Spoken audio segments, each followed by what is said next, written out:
well, no relaxing once the cameras are on.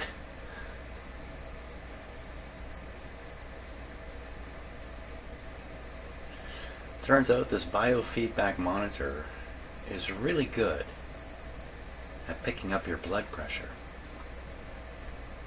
You can hear mine going up and up. And I'm having some physical sensations that match increased blood pressure. You know, you can tell when your blood pressure's up a bit. Well, this tone started out quite low just before I turned the cameras on.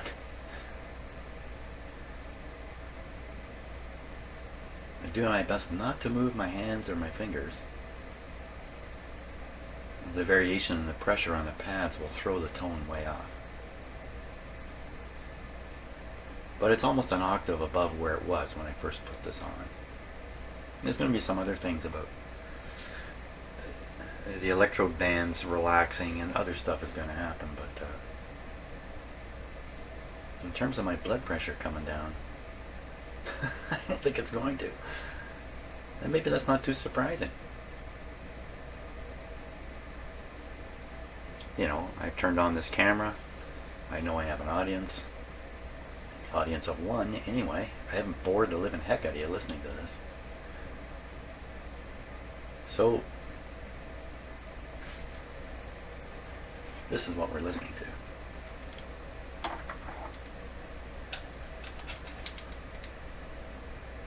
I put this little kit together a few days ago. I did it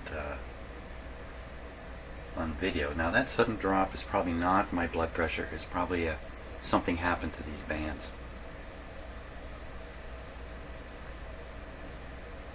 Going down. Maybe it's heart failure.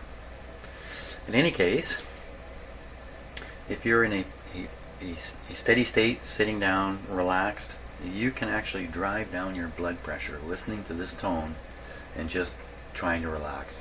This actually is extremely helpful. So biofeedback monitor, yeah, generally, but more specifically, I'm sure it's reacting to blood pressure. Certainly in the short term. Maybe in the longer term, perspiration and other chemical things occurring.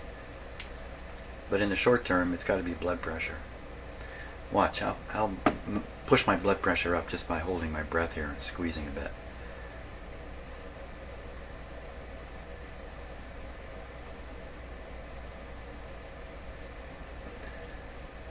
Okay, before I have a heart attack. Enough of that. I was thinking of having this on the whole time I'm working, but I can't see it because you can see any movement, and you're gonna throw it off. Good show. Biofeedback. Go get yours today. Go and get yours today. Okay. Enough of that little experiment. I really thought that was going to go in a slightly different direction than it did, but okay, so what are we going to do with this radio now? So the last thing I did was check the eye. I checked it in my tube tester. You know, it doesn't look like it's got the ability to be bright anymore. So I think that's a bit of a write-off to try to improve that, but there is one more big thing I can do with this radio before accepting it as is now, and that's to go through and utilize some tables that are in the manual, service manual for this radio. And those tables show alternately the resistance of every tube pin to chassis and also the voltage of every tube pin to chassis. Obviously you read the resistances with the radio switched off, you read the voltages with the radio on. I think as an overall general check of the status of the radio, it would be smart for me to go through and check all those voltages and all those resistances. It's quite simple to do, and it's all tabularized on paper already. Well, it will be on paper shortly. So I think that's what I'm going to work away at. I'm not going to put it on camera because it's going to be a real boring affair. But we'll take a look at the results together and see if there are some decisions about what to do next based on the results that come out. I'll get on with that. Okay, so I finished the reviewing the resistances of the various tubes. Had a real challenge with the Magic Eye because you can't get at the pin on the tubes, the pins on the tube rather. Instead you have to trace these wires here, which are coming from the Magic Eye, and they just go into the radio and make connections. It's really pretty tricky, so for that I'm not 100% sure what's going on. But the rest of these resistances all check out pretty close, except here's a couple 100,000 here, 200,000, 200,000. And I know you can't see that on that screen, that's okay. One reading is 80K instead of 200,000, and the other one is 135K instead of 200,000. So I want to look at this a little closer. What's going on there? The one that seems to be farthest out or significantly out is in fact the values for the tuning indicator. So what I've done there is, you see the three values. Can you see them? You really can't see them on here, but that's okay. I'll just say what they are: 200,000, 16,000, and 6,500. The actual readings I got: 140K, 16K, 300K. So if you assume the 16K, and this is an assumption, the 16K I measured matches the 16K here, and we have two other values. Hey, there's three other values. No, two other values, the 200,000 and 6,500. So how's this work? I got 140K, 300K. You can't really, doesn't give me a good feeling anyway, and the tuning indicator is not working all that well. So maybe there's something there with resistances related to the tuning indicator. So what I got to do now is kind of look at the schematic, examine the values I got here, and try to resolve what component it might be that's causing a problem. I mean, it's almost certainly a resistor or two, something like that. And incidentally, the 16K came from a measurement on this terminal, which is the terminal on this big resistor here. So thank God this read 16K and not 16 megohms or something horrible like that, because I don't want to replace this. So this suggests this is good. So all in all, it seems like the resistances are okay enough. The radio should work, and it does, but maybe not in the case of the Magic Eye, which is exactly what I'm getting. Now, I was also supposed to pull all the tubes out of the radio before doing these tests, and I did not do that. Why? I don't want to go through the process of pulling them all out, putting them all back in. It's unnecessary risk in my mind. An unpowered or unheated tube is a bunch of open circuits, except for the heater. So I'm really not clear on why they want all the tubes out, but I guess the suggestion is maybe one of the tubes has a short in it, but then this would be a good way to find it, or would be a way to find it. If you have a short in a tube, you're probably going to find it pretty quick, frankly. So that's this. So the next stage in doing this kind of testing is to make use of this chart, which is the voltages on all the pins.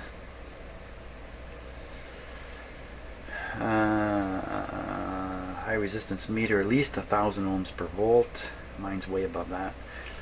DC readings on the 500 volt scale. The reason they want you to do that is to make sure your meter is at its lowest impedance. Now, all the modern meters are very, very high impedance no matter what band you switch them to, so that's not a concern. But that's why they're suggesting don't take readings on anything other than your high scale. 500 ohms. Read from indicated terminals to chassis base. Good. See location chart. AC voltages in italics. Okay, on the rectifier they have some AC voltages if you care to check them, but I don't think we need to check those. To measure voltages of 6AF tube, remove the metal cover on the tuning indicator socket and read from the indicated terminals. Okay, that I didn't realize you could really do that. To measure the voltage, remove the metal cover on the tuning indicator socket.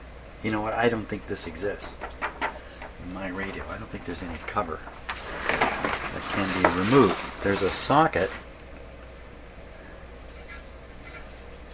and this is all socket here, with a little bit of tube sticking out the top.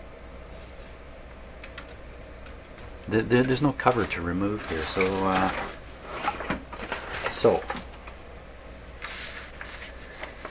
I don't think I can do that. So that's what's next. Measure all these voltages.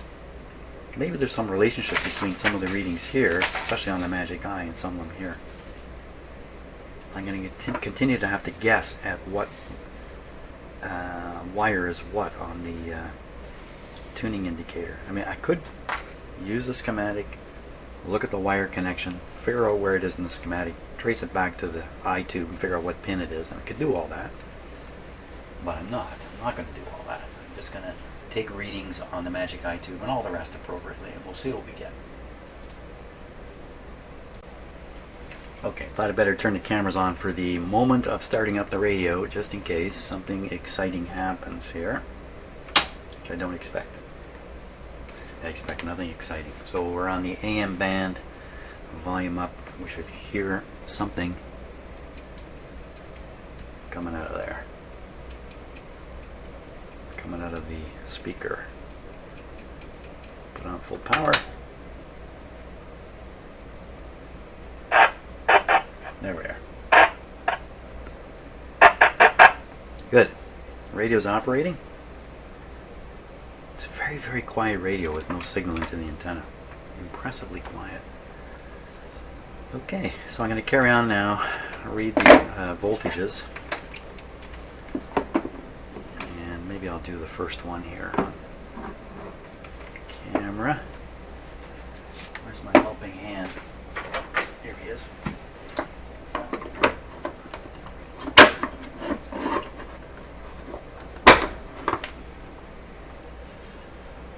Okay, we're on the 200 volt scale. First tube we're going to do is the 6A8. 6A8 is right up here. And let's see. Put this over here where I can see it easy. Pin number 1 should show 0. 6A8. Make absolutely sure I got this right. Pin number 1, 0. Pin number 2, these are grounded. 0. Pin number 3, 250 big ones.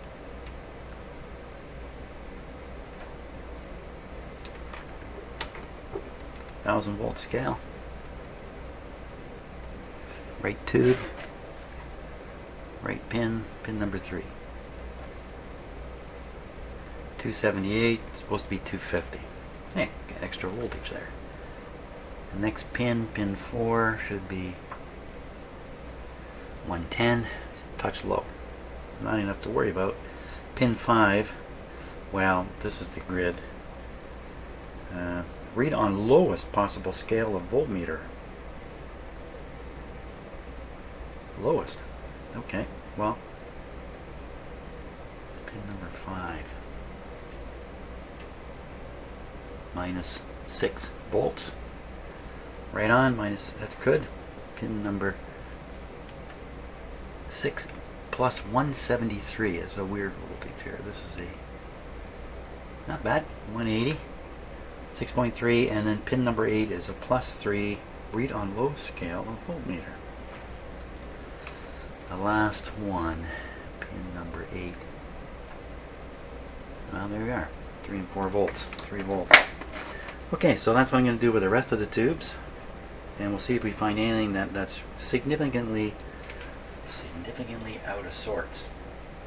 Maybe I'm significantly out of sorts. Okay, the results of that exercise is all the voltages are coming out really close to what they should be. All these 250 volts are all reading 265. That's no problem. The one that's not adding up, again, is the Magic Eye, where I should be finding 52, 100, 200, and 100. So 50, 100, and 200, and instead I'm getting, well, there's the 200, 238. I'm getting 2 100s. That's pretty close, 104 and 100. I'm not getting any 50. Instead I'm getting another 100. So it looks like this 50 is actually 100. That's terminal number 3 of the 6AF6. Terminal number 3, I've written the terminal numbers here, is one of the two grids. 3 and 4.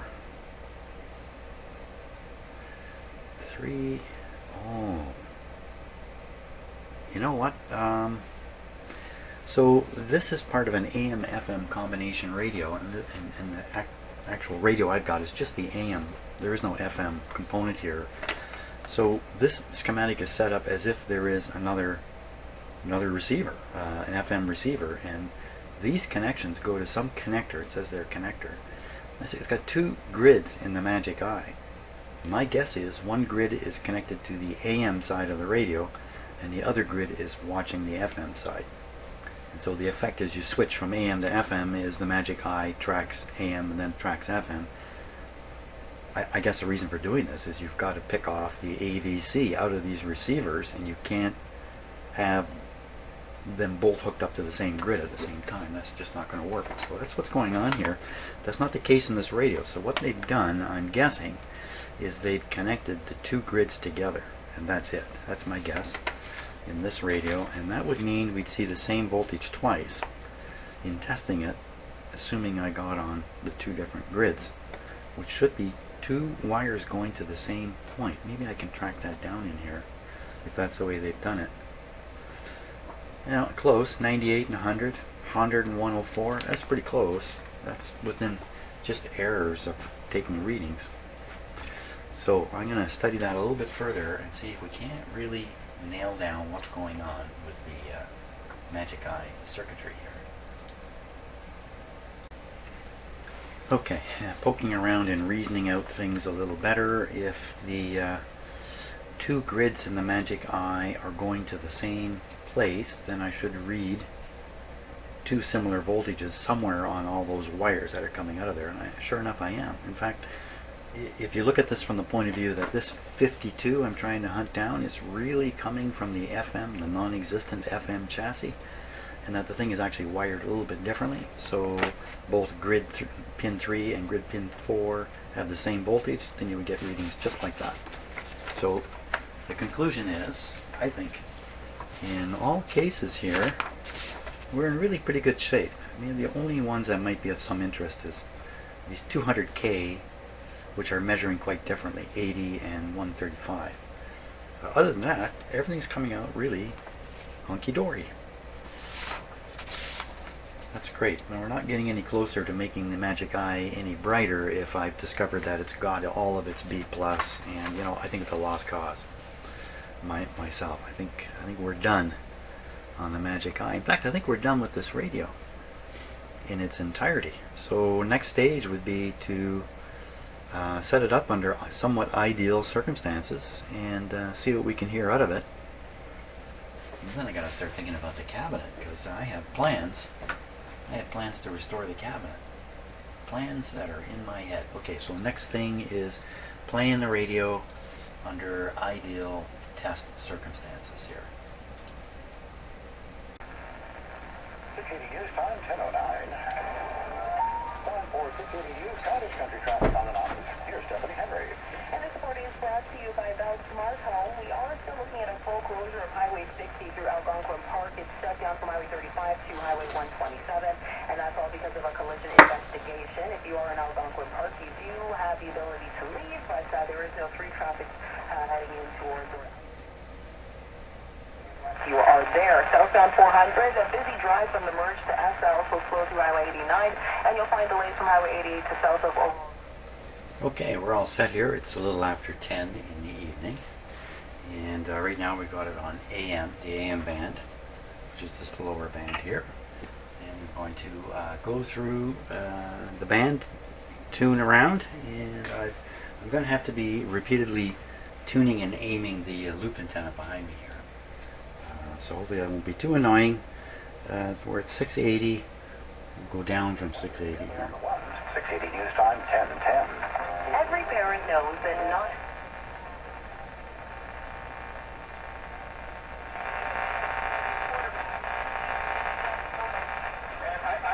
gave him even more popularity and greater political leverage by showing that human quality about himself.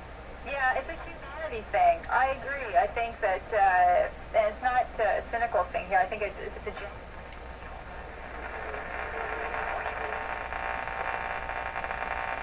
on the buses and riding along with the Little League players to Major League players like Reese Hoskins taking selfies and tweeting those out. 2-2 pitch is stroked into right field. That's a base hit for McNeil to start the ninth for the Mets. A 2-hit day for the second baseman.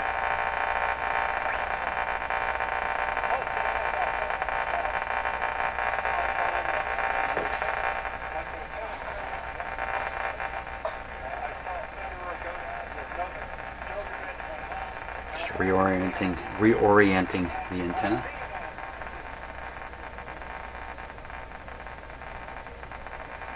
Okay. Interaction.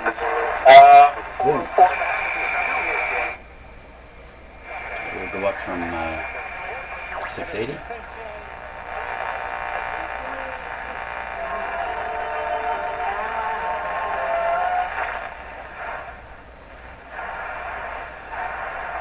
So retune the antenna.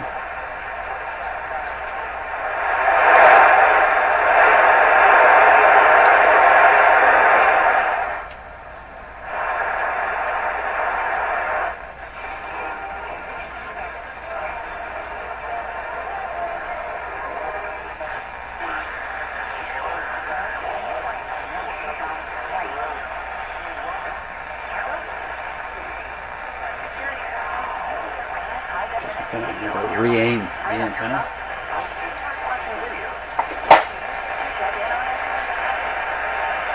Your dog really does while she's alone. How she gets that fragile? Feel the butterfly camera can also recognize familiar faces, like your family. It was 20 years ago. But here's a guy who has kept his pins from his time in the Little League World Series, more than 1,000 of them. The 2-2 strokes 4 meters short. Cabrera's there. His book, the second one. Hernandez. Oriented MRS and home Brazilian lefty. Out of work, and the chief got rich. Journalism was never the same. The much in Boston than Donald Trump. Now the Globe is campaigning for a free press. Free for thee, not for me. Those are Peter Lucas's words in his column, and I say, amen, Peter. This is what I'm talking about, the hypocrisy, the dripping hypocrisy. How dare they? How dare they sit there? They've got a new guy to beat up on in Donald Trump. Very daring. You put 10 back right and another 10 in your back left. And when you walk up there and they say, yeah, how much you got? Oh, God, all I got is 30. Sorry, man, I can't turn it around for 30. I could get 50 for this.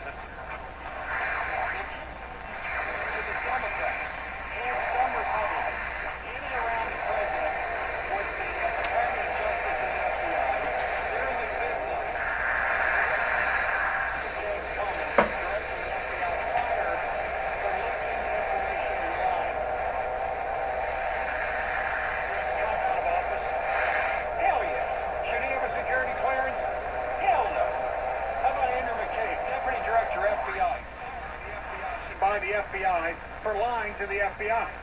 And that's the deputy director of the FBI. Why in the hell should he have a secret?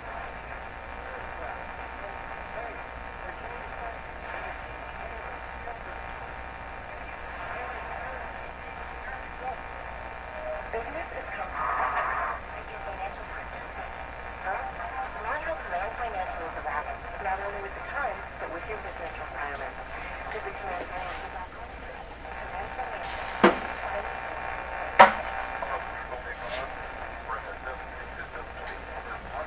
His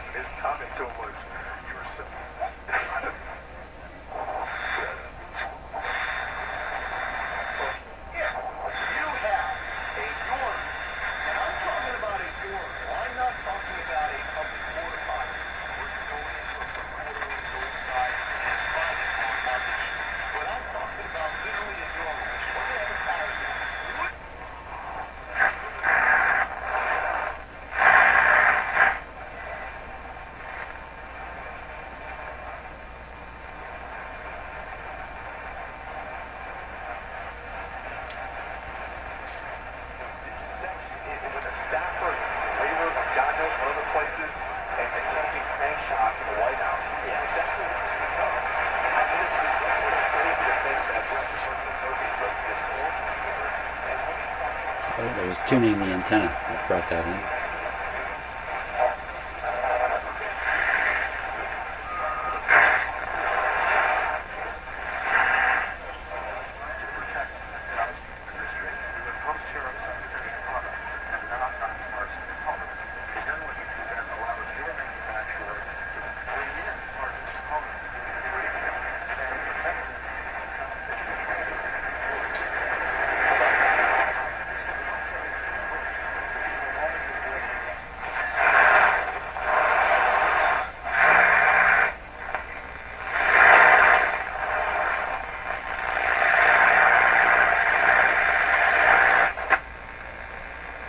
Police. Nope. Okay, so that's not too bad. That's running through the AM band. Now we're going to switch over and run through the shortwave band using a external and wire antenna that's outside my house, but it's on a extremely long lead-in. So we go. Oops, shortwave band. We start right at the top. And hook up the antenna. Oops.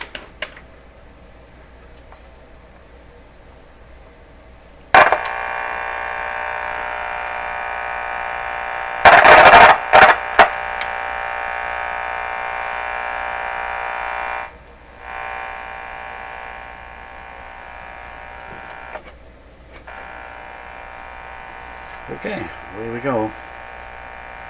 Wouldn't expect anything really till we get down around in this area. We're up here right now.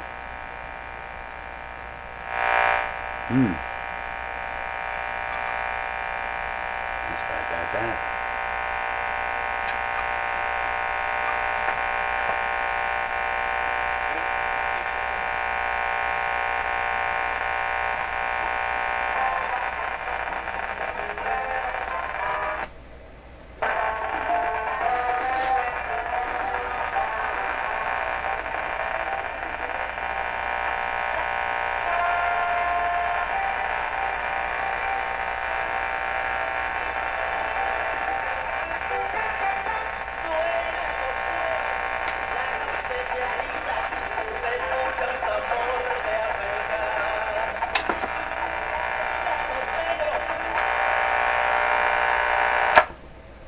Wow, well there's a huge noise on that antenna. I'm just going to hook up a piece of wire here, short piece of wire in fact, right on this station. See just what,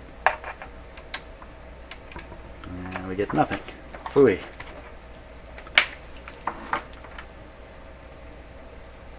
Okay, let's just try a capacitor here.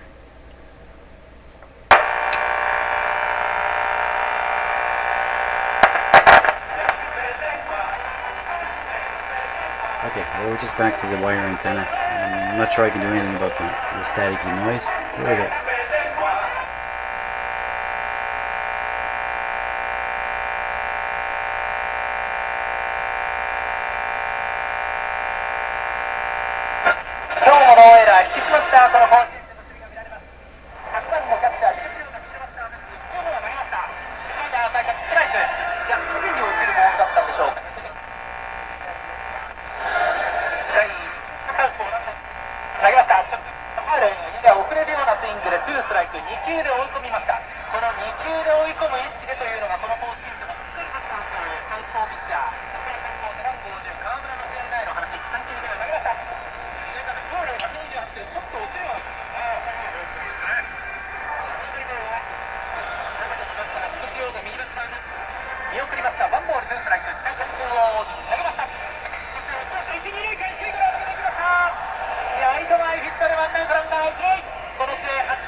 Okay, let me just stop for a minute and just get a different antenna happening here. Okay, so what I've done, just out of convenience, is I've hooked up the loop antenna without attaching the grounders from it. The benefit of this is it's just going to act like a piece of wire that just happens to be all coiled up. Actually, it's not much, it's just one turn, come to think of it, really. So it's not that much of a wire antenna, but it's something. And listen, that staticky noise is gone, so let's carry on here.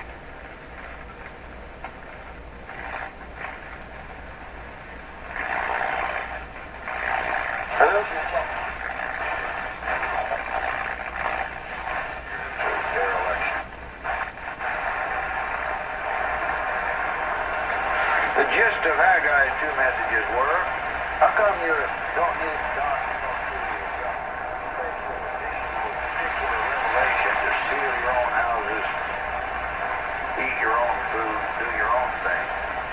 Then you get so...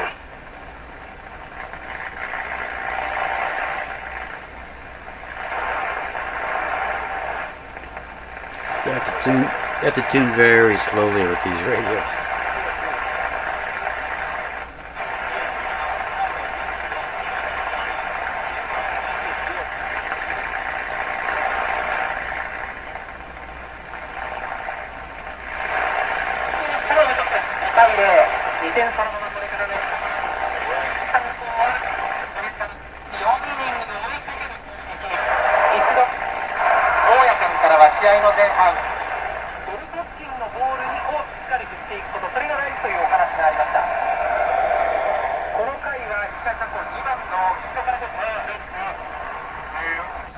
Sounded kind of Japanese to me.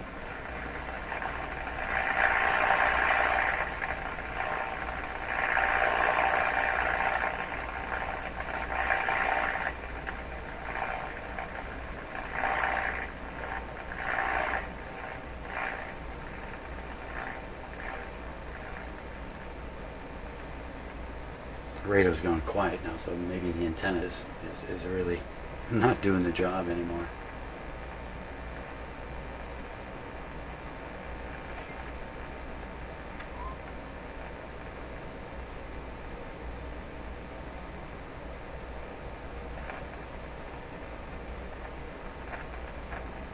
Scratchy. Yeah. Okay, well anyway, the bottom line of that is, you know, even with the lousy antenna, it's managing to pick up a couple of things. So I think that's pretty good. I've started working on the cabinet and be picking up a new grill cloth tomorrow. We'll get this guy back in the cabinet and see what it sounds like. Remember, it has that really, hopefully, spectacular transmission line speaker. Okay, well thanks for watching, and see you on the next video.